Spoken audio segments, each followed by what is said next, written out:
বউয়ের ঈদের বাজার করতে গিয়েছিলাম সাজাদপুরে। প্রথমেই শাড়ি কেনার পালা। শাড়ি কিনতে ঘুরতে হলো বেশ কয়েকটা দোকানে। শাড়ি কেনার মাঝেই আবার 3 পিস জামা কেনার জন্য জামা দেখা হচ্ছিল। দোকানদার বেশ ভালো ভালো 3 পিস জামাই দেখাচ্ছিলেন। শাড়ি কেনার মধ্যে আবার 3 পিস জামা কিনতে হচ্ছে। দোকানদার একটার পর একটা 3 পিস দেখিয়ে যাচ্ছে। বেশ কয়েকটা 3 পিস দেখার পর একটা পছন্দ হলো।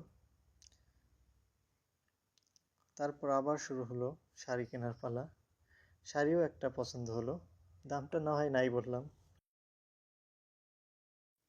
শাড়ি কেনা শেষে বিছানার বেডশিট কিনতে হলো। শাড়ি 3 পিস বিছানার বেডশিট কেনা হলে আসলাম ব্যাগের দোকানে। ব্যাগগুলো খুব সুন্দর ছিল, তবে দামটা একটু বেশি আর কি। কিনলাম একটা ব্যাগ।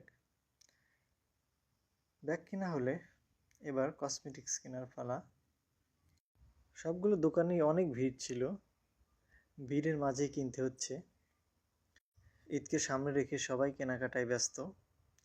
দোকানদারও হিমশিম খাচ্ছে বেচা কেনা নিয়ে।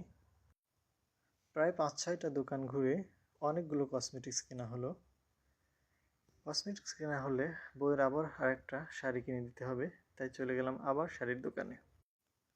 আরেকটা শাড়ি কেনা হলো। দুপুরে বাসা থেকে বের হয়েছিলাম, কেনাকাটা শেষ করতে করতে রাত হয়ে গেল।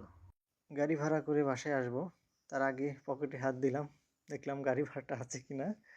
আপনারা কি বাজার করলেন কমেন্টে জানাবেন। ধন্যবাদ।